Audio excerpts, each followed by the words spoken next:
¿Qué tal amigos? Buenas tardes. Sean bienvenidos a Cita Médica 35, su programa de TV UJAT, Trascender en el Conocimiento. Muchas gracias a quienes como siempre nos siguen en Radio UJAT, en el 107.3 de FM, Voz Universitaria. Hoy vamos a tratar un tema muy interesante, el cáncer cervicouterino. Aunque en México hay una disminución importante de los casos y la mortalidad por cáncer cervicouterino, la enfermedad es la segunda causa de muerte por cáncer en las mujeres. La tasa de mortalidad por el cáncer cervicouterino ha disminuido. Efectivamente, así reportado en el 2006, el porcentaje fue de 15.4 y en el 2016 de 11.4. Sin embargo, cuando sigue presente como la segunda causa de muerte en nuestro país, porque estos factores de riesgo siguen todavía presentes, como la pobreza, el tabaquismo, y cada vez son más frecuentes, obviamente, estos hábitos en el género femenino. En la actualidad, los padecimientos transmisibles y los no transmisibles también ocupan un porcentaje muy importante entre los casos, hasta el 80% de ellos, por las enfermedades transmisibles sexualmente como el virus del papiloma humano. En México, el tumor maligno del cuello uterino tiene un 7.5% de presencia en la población. En el programa de hoy vamos a pedirle que nos acompañe para que esté usted enterada de este padecimiento. Y para ello hemos invitado al doctor Gabriel Juan Mandujano Álvarez, especialista anatomopatólogo e inmunohistoquímico, quien nos compartirá información sobre el cáncer cervicouterino. Quédese con nosotros y haga útil nuestro programa en esta cita de Cita Médica 35.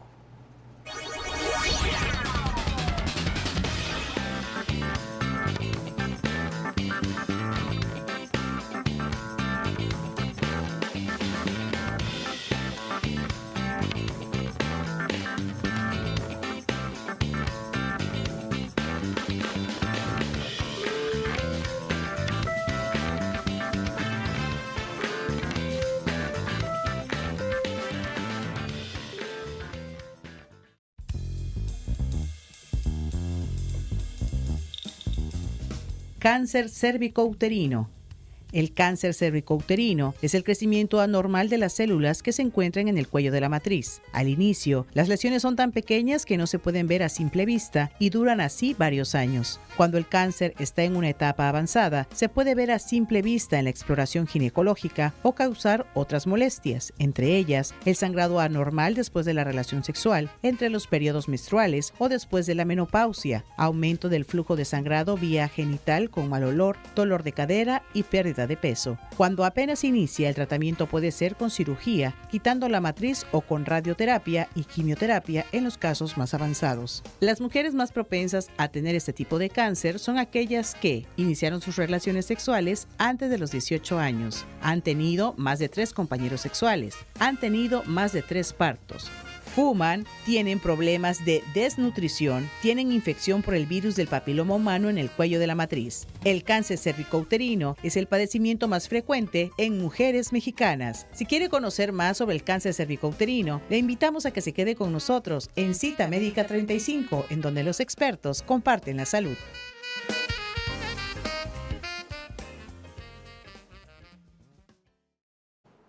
Amigos, como el doctor Alberto Abdo ya hizo una amplísima introducción, solo voy a puntualizar algunos aspectos con respecto a la preparación médica de nuestro invitado. Quiero presumirles, siempre estamos aquí juchimanes, pero hoy es uno de nuestros hijos juchimanes el que nos acompaña. Él es hijo de un querido amigo, el doctor Gabriel Mandujano Vera. Se trata del doctor Gabriel Juan Mandujano Álvarez. Tuve la oportunidad de compartir con él el aula cuando empezaba la carrera. Es un excelente médico, fue un excelente estudiante y él hizo en el Hospital General de México su especialidad de anatomopatólogo. Tiene una subespecialidad, como dijo el doctor Alberto Abdo, en histoquímica, que lo hizo en el Hospital ABC de la Ciudad de México. Pertenece a la generación de egresados de la Escuela de Medicina de 1996 a 2001 y de nuestra Escuela de Medicina, desde luego, y es profesor investigador titular impartiendo la asignatura de anatomía patológica. El tema, como ya oyeron, es cáncer cérvico-uterino y en primer lugar hablaríamos de generalidades anatómicas y tal vez histológicas para luego entrar de lleno al diagnóstico oportuno, que es la motivación de este programa. Gabriel, muy buenas tardes, es un placer estar aquí contigo. Gracias por aceptar la invitación. Bienvenido. Buenas tardes, muchas gracias, maestro. Un placer. Por su invitación a los tres profesores destacados investigadores, y es un gusto siempre estas tertulias profesionales que tanto nos enriquecen, y esperamos que al público así sea también. Pues muchas gracias por venir, Gabriel, gracias, Eduardo, Ramiro, estimado público. El tema de cáncer cervicuterino es tan importante como el cáncer de mama, y sobre todo porque afecta a una población en las situaciones más difíciles, económicas, sociales, culturales, ambientales, y esto hace que entonces sea preocupante.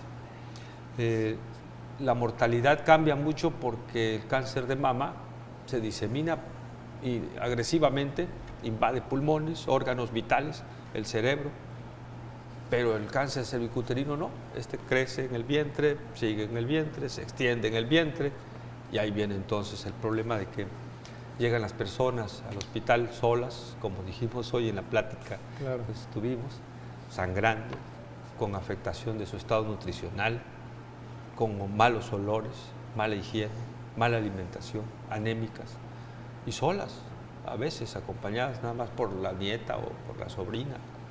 Ese es un problema que no solamente afecta desde el punto de vista médico, te pueda conmover sentimentalmente, humanamente, socialmente, culturalmente, ¿verdad? Sentir el dolor que sucede, y además es una enfermedad asintomática, no causa el dolor hasta que ya en las etapas finales. Por eso la importancia de la patología, de poder detectar que a tiempo el estudio no está normal. ¿Habrá algunas causas que pudieran estar determinando mayor exactitud el problema de cáncer cervicouterino, doctor Mandujano? Definitivamente la enfermedad sigue más que vigente, como decía el doctor, segundo lugar a nivel nacional, y el acudir tardíamente a la atención preventiva es fundamental. El acercamiento a un estudio que está en general muy estandarizado, el tamizaje que corresponde a la citología cervicovaginal, que se tiñe con la técnica de Papa Nicolau, de ahí el nombre genérico por el cual todos lo conocemos, y permite el Papa Nicolau la evaluación de las células de la unión escamo-columnar, que son las que se desprenden. Ese sitio en particular es importante en el muestreo porque es donde entra el virus y inicia la extensión de la lesión, ¿sí? Entonces, ¿desde qué edad, bueno, en vida sexual activa, obviamente aclaramos, ¿no? ¿En qué edad empezar a hacer nuestras féminas, nuestras mujercitas, hacer ya sus estudios? ¿Cuántas veces al año? ¿Cuál es la rutina que tiene que tenerse para este seguimiento que usted menciona? Si conociendo la historia natural de la enfermedad, la literatura internacional maneja en promedio iniciar a los 21 años la toma de muestra de la citología cervicovaginal Papa Nicolau. Sin embargo, hay que tomar en cuenta que en nuestro país el inicio de vida sexual activa en realidad es muy temprano, y a partir de cuando se inicie la vida sexual, pues debe la paciente acudir para su toma de citología cervicovaginal e iniciar la evaluación. Aquí es importante tomar en cuenta que ya sea la asistente de salud, la enfermera, el médico, el especialista, quien tome la muestra, hace una revisión general de la zona, y entonces puede detectarse alguna lesión no solo del cérvix, sino también de la vagina, de la región genital externa, vulva, periné y región perianal, que a fin de cuentas puede identificarse alguna otra lesión asociada o no a virus del papiloma humano, que se pueda también tomar atención en forma temprana. Perdón, Gabriel, ¿existe alguna norma oficial mexicana que oriente o que obligue al médico que está en contacto con el área perineal para que esto se haga preventivamente a tiempo, diría yo? Pues las normas oficiales mexicanas sí existen. Obviamente, como todas normas, pues necesitan una fase de actualización y también las guías de práctica clínica es un elemento fundamental. Es algo que, todos los que participamos en la atención a la salud debemos de tomar en cuenta, y esto se lo puntualizo muy frecuentemente a los muchachos. No es que nos tengamos que apegar a un formulario, pero las guías nos permiten los lineamientos para que no se nos olviden cosas importantes. Obviamente sabemos cómo las técnicas de cómo se debe tomar el Papá Nicolau, que debemos de contar con ello, pero bueno, nos permiten pasos ordenados en los diferentes segmentos donde nos toque participar en la atención de cualquier enfermedad, ya sea prevención, diagnóstico, tratamiento, ¿sí? Tomar en cuenta esto. Por eso yo sí insistiría en tomar siempre en cuenta estos lineamientos. Fíjate que yo quisiera comentarles, el cáncer cervicuterino también tiene otra diferencia con el cáncer de mama. La evolución desde que inician los cambios celulares hasta la manifestación de la enfermedad pueden llegar a ser hasta de 20 años. Luego entonces los adolescentes, que la juventud, decimos, juventud divino tesoro, pareciera que no pasa nada, pero ahí inicia. Y después de los 20, cuando llegamos a los 40, ahí están los índices de registro civil, la edad en que fallecen las personas. Es un enemigo 40, 50 oculto, años. ¿no? Porque entonces se presenta la enfermedad que inició en la etapa de la juventud. Entonces es un enemigo importante oculto, su Papá ¿no? Nicolau. Hay que estar muy al pendiente de ello. Y bueno, en este caso yo creo que aquí hay algo muy importante.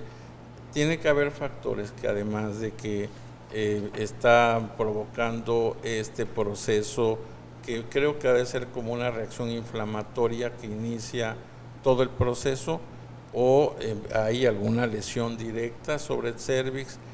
Hemos oído hablar del esmegma que tanto produce eso.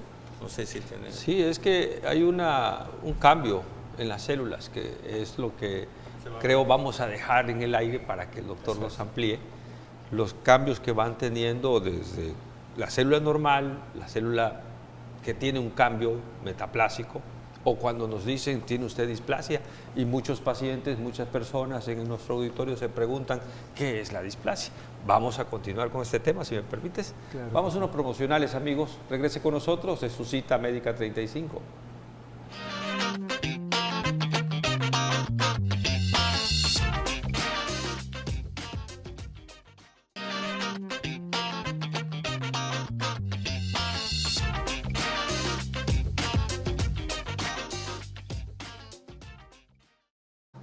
El tema cáncer cérvico-uterino, diagnóstico precoz. El ponente, el doctor Gabriel Juan Mandujano Álvarez. Sus entrevistadores, como siempre, Alberto Abdo, Ramiro Guerrero y un servidor, Eduardo López López. Hemos adelantado un poquito acerca de la frecuencia, acerca de cómo se debe hacer ordenadamente el proceso, y en eso interrumpimos al doctor cuando nos iba a hablar realmente de la ciencia aplicada en este caso. Adelante, Gabriel. La toma del Papá Nicolau, entonces del sitio específico de la unión de la parte externa del cérvix con la parte interna, es el punto clave en el cual se toma la muestra, que se extiende, y ya de eso lo teñimos y ya nos encargamos técnicamente en patología de evaluarlo. Hay características que la paciente debe tener antes de tomarse el Papá Nicolau. Debe no haberse aplicado medicamentos, tópicos directos, de preferencia no haber tenido relaciones sexuales en 48, 72 horas, y su baño o aseo normal, de preferencia también que no esté menstruando. Y una pregunta importante y frecuente es si la mujer embarazada se puede tomar el Papá Nicolau. Sí se lo puede tomar, obviamente bajo la indicación de su ginecóloga, si así lo considera. Recuerdo con mis pacientes angiológicas, cuando yo les decía, le voy a hacer una exploración general, me decían, doctor, es que no vengo preparada. Eso significa que pensaban que iba a haber una exploración ginecológica. Le digo, no, yo no voy a entrar a esos terrenos, pero hágame favor de quitarse su ropa. Y te pregunto, ¿Debe ir preparada de alguna manera la paciente? En general, con estas medidas comentadas, que no esté menstruando, porque puede haber contaminación de la muestra. Perdón, me refiero a un aseo genital interno. No, Eso es. definitivamente su baño normal. No, adentro nada. Así es, A como amaneció sin ningún otro retoque ni nada. Así es, Perfecto. así es. El Papá Nicolau sigue siendo muy importante. Muchas personas hoy han escuchado hablar de la colposcopía y dicen, no, yo ya no me hago el Papá Nicolau, ya lo que mejor se hace ahorita, lo mejor es la colposcopía.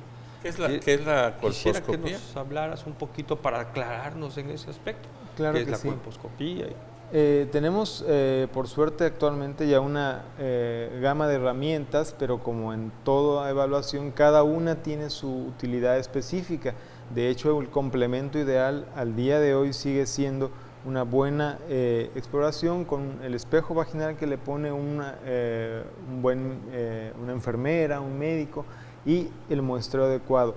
La colposcopía obviamente es un muy buen recurso, pero precisamente como no es tan fácil tenerlo en todos lados, se prefiere para la población seleccionada en la cual ya el tamizaje del Papá Nicolau nos encontró un grupo problema, un grupo que tiene alguna lesión o posible lesión, entonces ya esa paciente es la candidata a pasar a colposcopía, en la cual se le hace una evaluación. El colposcopio es un microscopio dirigido para ver ampliado el cérvix, las paredes vaginales, la región anoperianal, y entonces más fácilmente poder identificar la lesión tanto con visualización directa simple como utilizando algunas sustancias como yodo Lugol o ácido acético para hacer más evidentes las lesiones, y ya si se identifica algo más, entonces puede ser un segundo Papá Nicolau dirigido o ya una toma de biopsia, que esto es con una pinza especial, se toma un fragmento del tejido,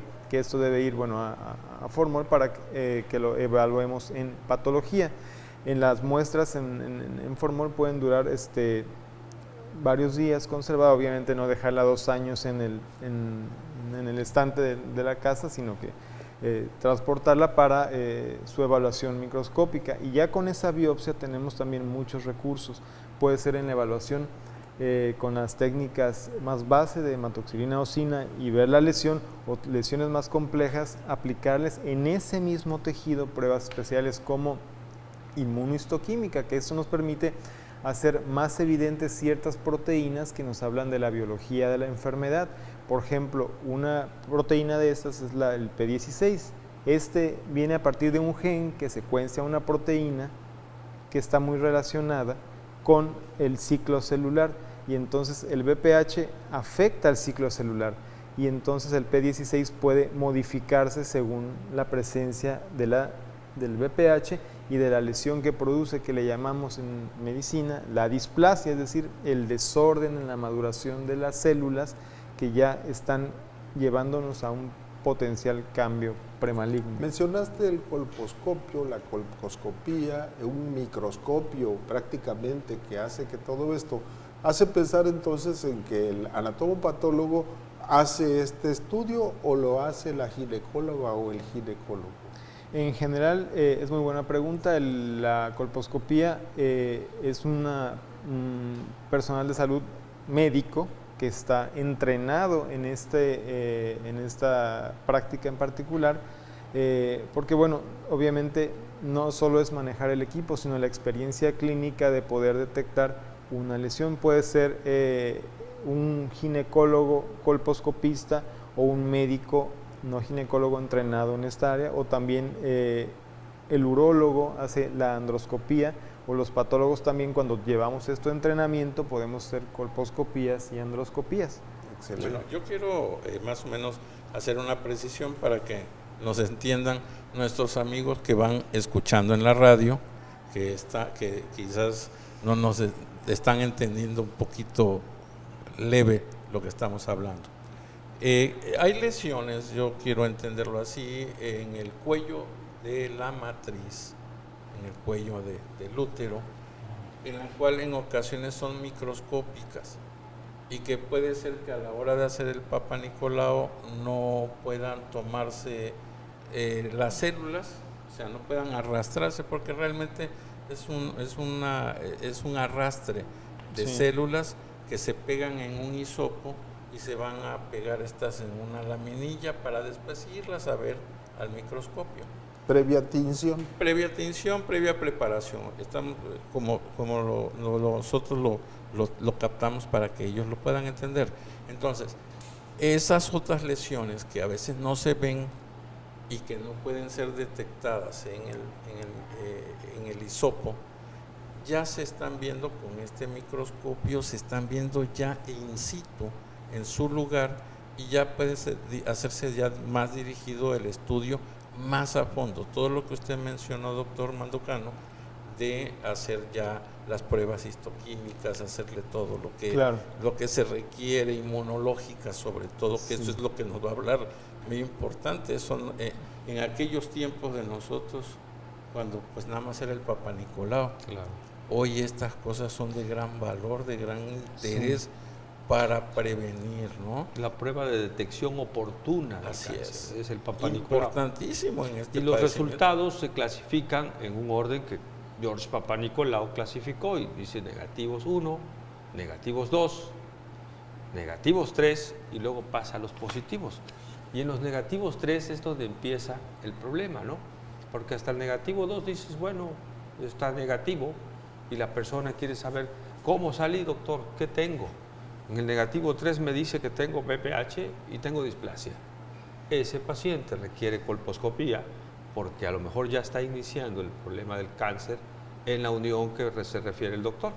Y allí es importante entonces el que se sepa manejar a tiempo para poderse atender y tener posibilidades curativas. Claro. Ahí es donde está el problema. Es el Papá Nicolau no está desplazado. Sigue siendo la primera prueba de mayor valor para detectar oportunamente el cáncer. Y además, la situación aquí de interés, no solamente el personal de salud, sino de las personas, de que cuando tengamos un estudio, tengamos bien nuestros datos, nuestra identificación, el domicilio donde nos pueden notificar, informar resultados y no dejarlo al olvido, claro. Porque muy frecuentemente sucede que hasta por radio nos llaman porque no nos hemos presentado a recoger el resultado y ahí tenemos un resultado importante. Claro, es fundamental la corresponsabilidad, es decir, no nada más pongamos en la agenda tomarme el Papá Nicolau, ya me lo tomé y me olvido, hay que darle seguimiento a, bueno, qué pasó con mi Papá Nicolau, con lo mismo que pasa con la mastografía, etcétera. Yo para hablarlo en forma muy simple lo diría, el asunto de la prevención y el Papá Nicolau es como un semáforo. En verde, todos debemos tomarnos el Papá Nicolau. En amarillo, ok, se detectó, esa prueba amplia nos detectó algo, ¿sí? Entonces, esto se tiene que confirmar con una biopsia, que es el estándar de oro para la integración de, ok, está una lesión presente. ¿Cómo explicar qué es una biopsia? Una biopsia ya es cuando tomamos un fragmento del tejido con un instrumento especial, con una pinza, y este fragmento nos va a permitir ya ver lo que diríamos una arquitectura, ¿sí? Nosotros en patología, una forma también con la que me parece muy tangible de explicarlo es el árbol y el bosque. Cuando veo un Papá Nicolau es como muchos arbolitos sueltos. Cuando yo tengo la biopsia ya estoy viendo el bosque, estoy viendo dónde están plantados los arbolitos, dónde está uno más alto, otro más bajito, y entonces de tierra y nutrientes, así es, ¿no? Y eso ya me permite entonces normar una conducta. Ok, entonces en este bosque ya la conducta correcta es la siguiente. Como anatomopatólogo, entonces, ustedes trabajan con células. Así es. Y las células son susceptibles de multiplicarse bien o mal. Claro. Y andan detrás de esas alteraciones. Me gustaría que nos hablaras un poco acerca de eso que ustedes estudian. Claro. El patólogo ha tenido también una evolución. Antes se nos formaba principalmente para ver células sueltas y células organizadas, es decir, muestras como Papá Nicolau, citologías de orina, expectoración, líquido pleural, células sueltas. Y por otro lado los tejidos, cuando llegan o un pedacito de tejido o por ejemplo una pieza mayor como una matriz, cuando se le opera a una paciente porque tiene sangrados anormales, entonces nosotros estudiamos la matriz, le estudiamos el cuello uterino, el endometrio, la pared y entonces emitimos una información más amplia de todos los hallazgos. Entonces actualmente ya la patología tiene una vertiente muy Más interesante amplia hacia las de líneas toda la moleculares. información. Trabajamos. ¿Permites un segundo? Claro que sí, Vamos maestro. a hacer una pausa, discúlpenos, acompáñenos en los promocionales y regrese a su cita médica 35 para trascender en el conocimiento.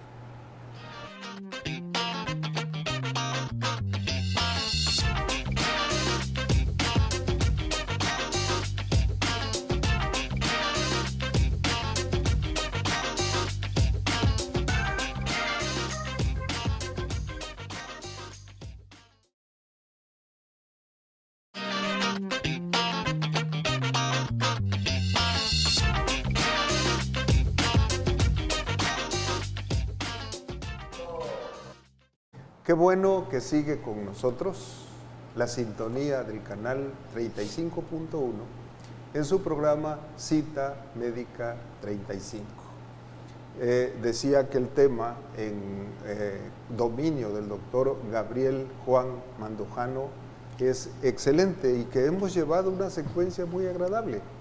Estamos hablando de generalidades y cada vez nos vamos metiendo más en camisa de 11 varas. Ya no, perdón.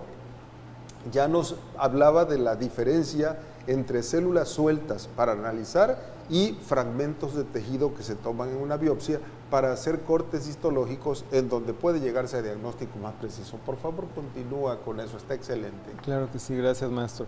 Entonces, ya actualmente con las pruebas moleculares, por ejemplo, una captura de híbridos para ver la cantidad de DNA viral que hay, la carga viral que tiene el paciente, el DNA, el ácido desoxirribonucleico, ¿sí?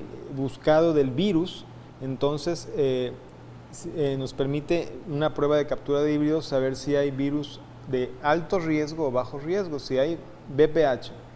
Primero, nos confirma si hay o no VPH de los tipificados, virus del papiloma humano. Ajá. Y ya nos dice la prueba si hay virus de alto riesgo para cáncer o de bajo riesgo. Los de bajo riesgo son los que producen en general las verrugas que están presentes en muchas partes del cuerpo. Hay verrugas cutáneas, hay verrugas en la cavidad oral, en la laringe, en la mucosa conjuntival. Puede haber verrugas asociadas a VPH en diferentes partes del cuerpo. Aquella familia que se llamaba Opovavirus, este es el Así que es. hablamos, ¿verdad? Sí, así es. De aquellos tiempos. Efectivamente. Y lo importante es identificar virus de alto riesgo para cáncer, porque bajo ciertas circunstancias esos virus, por ejemplo, una paciente con inmunosupresión puede entonces tener una progresión más rápida a una lesión. En el caso de la diabética tiene inmunosupresión. Efectivamente, es importante tomar en cuenta que antes escuchábamos inmunosupresión y solo pensábamos VIH-Sida. Y en realidad hay una gran cantidad de condiciones que modifican. La dieta modifica el estado inmunológico del paciente. Como decía usted, la diabetes, enfermedades autoinmunes, estos pacientes con lupus eritematoso sistémico, lupus eritematoso discoide, artritis reumatoide, miopatías, polineuropatías, estos pacientes tienen un sistema inmunológico que funciona diferente y además para el tratamiento se les da esteroides. Eso, algunos medicamentos a eso son capaces de abatir. Efectivamente, el sistema y inmunitario. incluso tenemos una serie de casos interesantes en el cual hemos visto que pacientes con estas condiciones de inmunosupresión tienen enfermedades como el cáncer cervicouterino que se desarrollan mucho más rápido, ¿sí? Pacientes de 25, 30 años con cánceres invasores. Y en una paciente histerectomizada, ¿hay que hacer el Papanicolau? Aquí es importante, el antecedente es importante, por qué fue la histerectomía y en la en la zona que ya no está la matriz, que le llamamos el fondo de saco, la cúpula vaginal, ahí puede quedar presencia de virus y se pueden desarrollar lesiones premalignas y malignas. Por ello es importante, si el antecedente de la histerectomía fue porque la paciente tenía un cáncer cervicouterino o una displasia, aunque puede ser que tenga diferentes enfermedades, puede haber tenido algo que se llama miomatosis uterina, que son tumores benignos de músculo liso, pero también puede haber tenido en algún momento BPH. Y el BPH, aquí hay un punto interesante a explicar. Una cosa es la presencia del virus y otra cosa es que ya desordene a las células, que sea la lesión específica, la displasia. ¿Por qué? Porque a veces en el tratamiento, bueno, se quita la lesión, pero hay que tomar en cuenta que la presencia viral probablemente puede persistir en el sitio. Una pregunta, en esa, vamos a llamarle en esa barrera o en ese sitio de cambio entre lo que es la mucosa vaginal y lo que es el comienzo del endometrio del cuello uterino, en esa zona creo que es donde hay mayor aceptación o, bueno, se desarrolla más el virus. Así es, esa es su frontera, ese es su hábitat, ¿no? Así es. De mayor desarrollo. Y ahí es donde se empieza todos los problemas de los que hemos estado hablando. Ahí es la parte medular. Analógicamente es como si fuera una botella. Ajá. Tiene un fondo, tiene un cuerpo, tiene un cuello y tiene un pico. El piquito. La zona lisa pues, es el endocervix y la zona de rosca es el exocervix, para que pudiéramos tener una idea Es excelente analógica. la analogía. ¿Verdad? Sí, Entonces, en la unión allí de esa rosca con la zona lisa, allí es donde se le llama unión escamocolumnar o zona de transición o de transformación. Cambia el tejido de una manera a otra. Y ¿sí? habría que considerar que ese cambio durante todo el mes, entre lo que es el ciclo menstrual, está variando igual que como está ya dentro de la botella, dentro de lo que es la matriz, está habiendo el descamamiento. Tiene que haber algún cambio. Digamos que defecto. varía sobre todo según la edad de la paciente, porque la mujer más joven, en la etapa reproductiva, a partir de los 16, 18, 20 años, está más expuesta a la parte del endocervix. Entonces, incluso a veces vemos algo que se llaman úlceras, que en realidad el fondo morfológico es algo que se le dice ectropion, que son las glándulas que están más prominentes. Claro. Y entonces puede ser que ahí cambia la zona de transformación, está más expuesta. Y en la paciente, por ejemplo, posmenopáusica de mayor edad, se va hacia adentro de esa zona. Y ahí es donde hay que tomar también muy en cuenta que se pueden ocultar lesiones premalignas o malignas, ¿sí? Porque se va hacia adentro la zona de transformación. De hecho, en las niñas, el periodo de formación y maduración de los órganos sexuales, en las niñas no existe cuello. Existe la parte que va a ser el cuello ulteriormente. Se va desarrollando durante la infancia hasta llegar a la edad en que va a empezar a formar, a empezar a tener menstruación. Y entonces, como bien dices, es mayor el endocervix que el exocervix. Todavía el epitelio no lo recubre completamente, que es el mismo epitelio de la vagina. Antes del corte mencionaste entonces que el estudio puede ser del útero completo a una biopsia del cuello. Así es. Y que cuando recibes la pieza no es igual que cuando recibes un fragmento. Esto es el quehacer de todos los días de ustedes. Así es. Muy interesante. Esta es una bellísima práctica porque ya, como le decía, ya integrando las cosas moleculares, por ejemplo, a veces tenemos pacientes de una condición especial en la cual tiene una zona de úlcera y entonces vemos qué resultado de Papa Nicolau tiene, qué informó la colposcopía, qué estamos viendo en la biopsia, si le hacemos inmunohistoquímica, cómo se expresa el P16 y la tasa proliferativa, y si además tenemos la captura de híbridos y la paciente tiene un virus de alto riesgo, entonces todo esto integrarlo nos permite ser más precisos con la conducta de una paciente. Específicamente, si hacemos la prueba del P16 y tenemos la captura y sabemos si es un virus de alto o bajo riesgo, puede ser que nos permita tener un manejo más conservador o un poco más agresivo hacia la paciente. Y esto es muy importante porque si fuéramos de lógica diríamos, bueno, ante la duda vamos a manejarlas todas agresivamente, pero no es lo adecuado. ¿Por qué?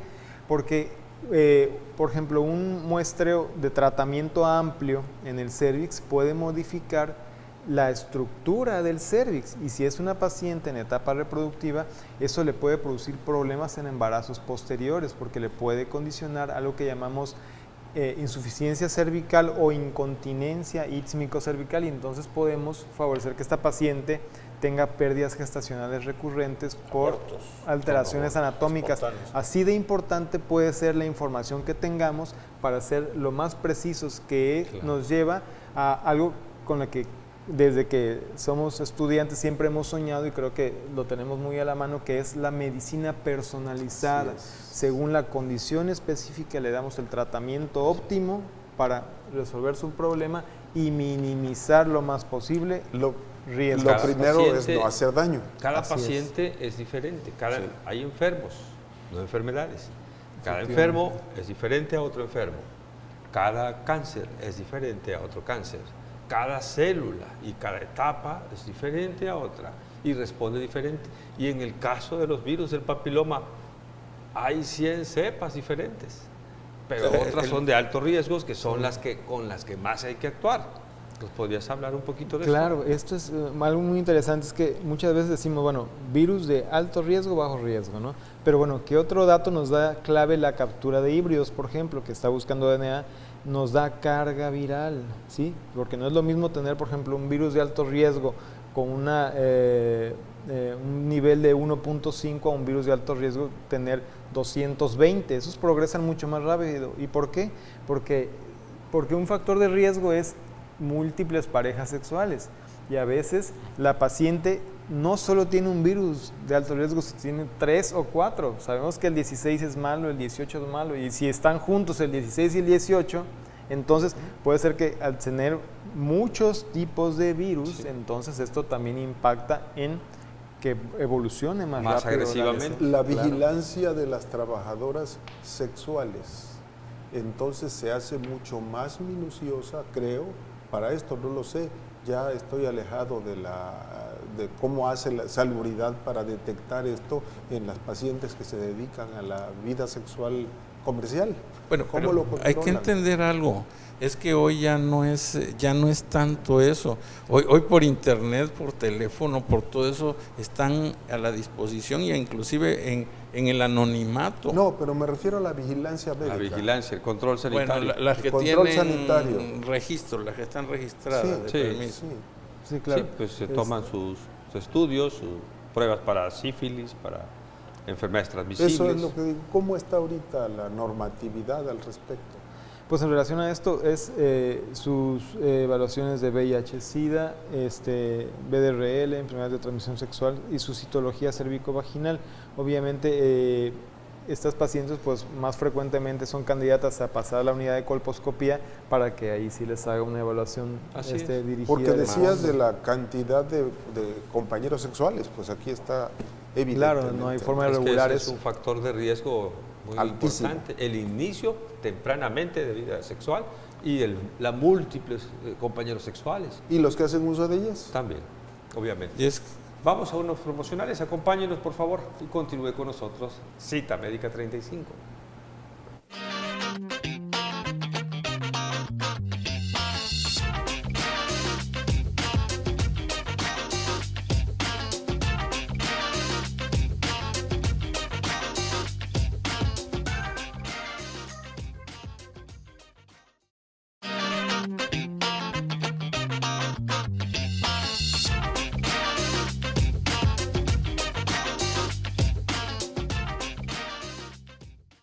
Cita Médica 35, el tema diagnóstico oportuno del cáncer cérvico-uterino.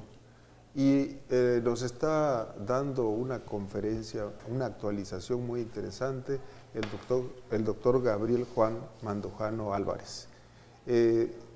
A veces ustedes oyen términos que no conocen, y yo le pedí a mis alumnos de neuroanatomía, si me están oyendo por favor, tomen nota, escriban lo que no saben, investíguenlo, y si no, en nuestra clase de lunes lo vamos a aclarar, pero tienen que estar muy conscientes de la trascendencia de este programa. Adelante, Gabriel. ¿Cómo no? El patólogo no estamos cerrados a la unidad de laboratorio, sino que ya tenemos contacto clínico, evaluamos a las pacientes, cuando hay una lesión participamos porque a fin de cuentas a nosotros también nos importa mucho el sitio adecuado de la muestra para hacer la interpretación, porque muchas veces si no es satisfactoria la muestra, pues es una limitante en la cual siempre puntualizo el cuidado de la muestra, el transporte de la muestra, porque todo eso es lo que cómo nos va a llegar a nosotros para que tenga las condiciones óptimas. A veces es una paciente que viene de una zona alta de Teapa, que una señora mayor la convencieron por fin para que se tomara la muestra y me da pena que no se conserve adecuadamente la muestra y no tengamos un diagnóstico adecuado.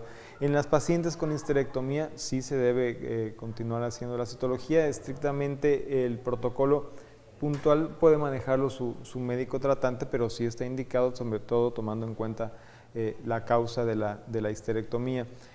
Las herramientas entonces moleculares es bueno asesorarse, también en los patólogos cuando hay la duda, doctor, ¿qué es más conveniente? El Papa Nicolau, la prueba molecular, la PCR, etcétera. Es decir, también estamos abiertos a este contacto. En la unidad de clínica de mama lo hacemos muy frecuentemente. Nosotros, cuando hay casos especiales, exploramos, llegamos a buscar la muestra, etcétera. El patólogo está dentro del hospital y está dentro del consultorio, entramos al quirófano, vemos las lesiones. ¿Por qué? Porque así es como se construye la respuesta del paciente. Aquí la comunicación del paciente al médico también es muy importante, que le diga, bueno, si llegan a un control de Papa Nicolau, es importantísimo que le platiquen los antecedentes a la enfermera, al médico o al ginecólogo, yo tengo historia de un tratamiento hace 10 años por BPH, o mi pareja tuvo BPH. Toda esta información nos sirve de complemento para, obviamente, identificar el estatus de la condición de enfermedad que pueda tener la paciente y enfocar el tratamiento dirigido. Y ya, si requiere algo más, pues también nosotros los asesoramos. Ejemplo específico, en el Papa Nicolau había una alteración y en la biopsia se ve una alteración que puede ser premaligna, entonces podemos asesorar a la paciente de, lo que sigue es que pase a colposcopía o la prueba molecular para que su ginecólogo ya con ambas tome la mejor decisión para su condición de manejo, ¿sí? Y hay virus que son de muy baja cancerogenicidad, como de bajo riesgo, que además son autolimitados y reversibles. Lesiones que cursan inclusive con una displasia leve, en ausencia del virus, tienen un porcentaje muy importante de regresión, no progresan. Eso es importante entonces tomarlo en cuenta en el Papa Nicolau. ¿Y por qué saber que una paciente que tuvo un virus se sometió a tratamientos diferentes, más agresivos, y otros con conservadoramente manejo puede llegarse a controlar sin evolucionar a más? ¿Es recomendable entonces que la paciente guarde su historia ginecológica muy puntualizada? Claro. Porque a la hora de un interrogatorio, pues no me acuerdo, no sé, oye, ¿cuándo fue? Y mi pregunta iba en esto. Tú estás en un grupo médico extraordinario en Médica Tabasco. Sí, y allí decías que mencionaste que haces atención directa a la paciente. El patólogo que yo tengo en mente es el que está en su laboratorio y que es un científico, pero no te imaginaba viendo pacientes. ¿Cómo es esta modificación? Las transoperatorias. Nos pregunta el público. Una pregunta ya la contestaste, que decían si una paciente que ya fue operada de histerectomía necesita hacerse su Papa Nicolau. Ya comentaste que sí. Nos preguntan también cómo se relaciona el virus del papiloma humano con el cáncer cervicuterino y qué tan eficaz son las vacunas contra el VPH. Ok.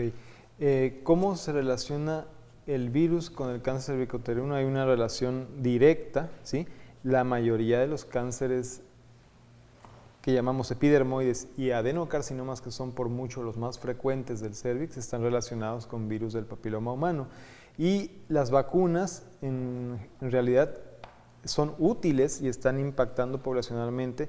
Obviamente esto es un trabajo histórico mundial que ya tenemos evidencia sólida de que están impactando, y las medidas generales es a partir de los 9 años. Como toda vacuna hay que tomar las mismas medidas, seguimiento, etcétera, y terminar el esquema para que tenga la efectividad indicada. Pero obviamente, como toda vacuna, informar si si la paciente está embarazada, porque no debe aplicarse en una paciente embarazada, si la paciente tiene alguna historia de inmunosupresión, porque no la excluye, pero sí tiene que tener ciertas características para que se le deba aplicar la vacuna.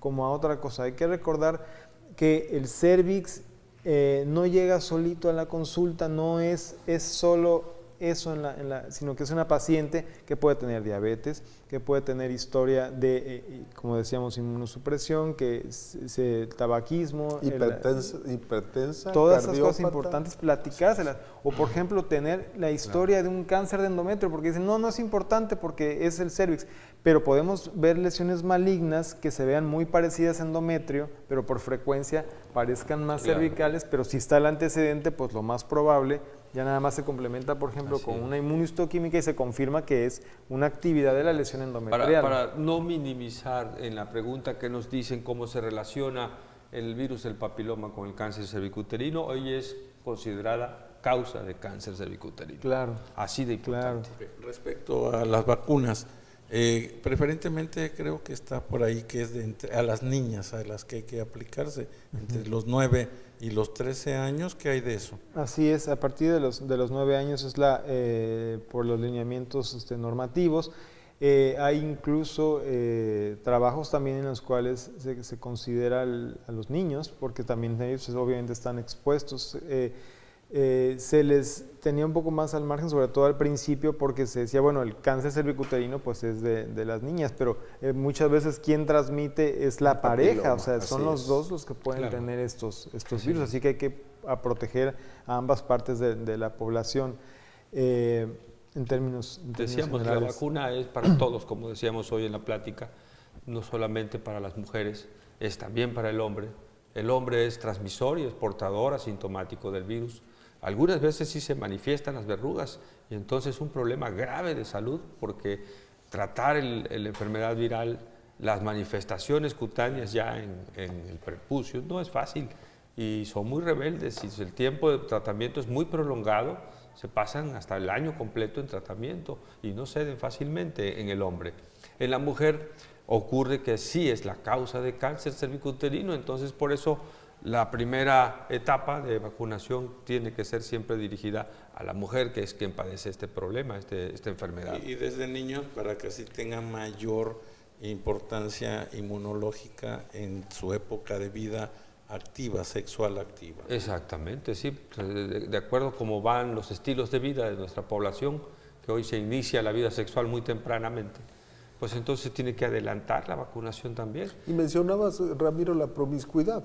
Si hay una actividad sexual de múltiples maneras, pues múltiples enfermedades. Sí, pues las comunas grupales de los jóvenes en bandas que se organizan, son fenómenos sociales que se ven en diferentes partes de la República Mexicana. Se comunicó también uno de nuestros alumnos en la Escuela de Medicina y pregunta si es tan importante y sigue siendo todavía eficaz la prueba de Schiller.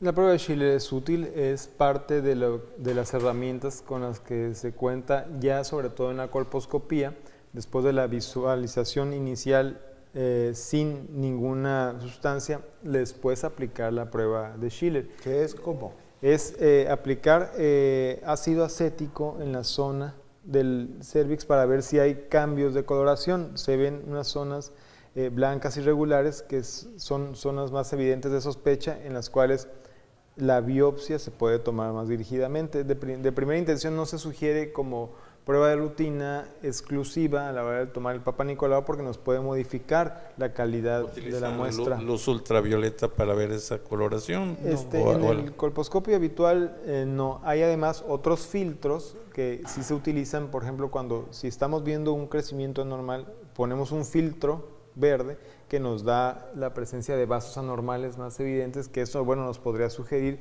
que ya sea una lesión invasora. Sí, la prueba de Schiller es una prueba clínica ginecológica que en presencia ya del cuello uterino, aunque parezca totalmente rosadito, normal, primero se asea con ácido acético, que es el vinagre blanco, para limpiar de la grasa, y después se tiñe con Lugol. Ese Lugol lo deja todo rojizo como ladrillo, pero hay zonas pálidas, y esas zonas pálidas son las que están teniendo menor consumo de colesterol, y es la que está casi siempre relacionada con las lesiones iniciales del cáncer cervicouterino. Indica entonces de dónde tomar la biopsia. ¿Podemos concluir, doctor Gabriel Mandujano? Claro, les agradezco mucho la invitación y quiero puntualizar que realmente el día de hoy es un cáncer del cual no se debería morir ya ninguna mujer, porque contamos con las herramientas para la detección temprana y el diagnóstico de estas lesiones. La oncología, y el doctor es experto, tiene una gama de lesiones en las cuales nunca podemos saber nada hasta que ya son invasoras, como un tumor de páncreas o un tumor del sistema nervioso central, que no tenemos un acceso para tomar un muestreo periódico de estos sitios. Claro. Pero en este caso, muchas gracias por tu presencia, de verdad, por haber aceptado esta invitación. Gracias a todos, especialmente a usted por habernos acompañado. Nos vemos el próximo viernes en Nueva Cita 35. Gracias.